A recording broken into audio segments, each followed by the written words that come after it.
Sitten teknologiaa. Virtuaalitodellisuuden hyödyntäminen vaativissa koulutustehtävissä yleistyy. Yhdysvalloissa helikopterilentäjät voivat jo suorittaa osan tutkintoharjoituksista virtuaalikoulutusjärjestelmillä, joissa käytetään suomalaisyhtiön VR-laseja. Suomen NATO-jäsenyys on avannut ovia yhteistyölle. Lentäjäkoulutus voi näyttää myös tältä. Yhdysvaltain ilmailuhallinto hyväksyi viime viikolla lentäjien kouluttamisen virtuaalitodellisuudessa suomalaisen Varjon laseilla. Yhtiön laitteet ovat aiemmin saaneet saman hyväksynnän Euroopan lentoturvallisuusviranomaiselta. Pilotit saavat aivan samat kreditit, eli etenevät samalla tavalla opinnoissaan kuin jos heitä olisi koulutettu lentokoneissa tai tämmöisissä raskaammissa perinteisissä isoissa simulaattorihuoneissa ja järjestelmissä. Ja tämän seurauksena tietysti koulutus halpenee ja nopeutuu.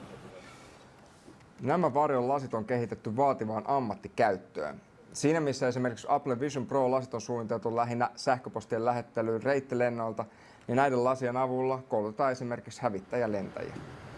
Meille on ollut koko ajan aivan niin kuin selvää, että virtuaalitodellisuuden ja lisätyn todellisuuden käyttötarkoitus, se missä se on selvä, mihin sitä tarvitaan, mistä siinä syntyy selviä hyötyjä tänä päivänä, on ammattikäyttö. On se sitten synteettinen kouluttaminen tai vaativan suunnittelun visualisointi tai tutkimus- ja lääketieteellinen toiminta.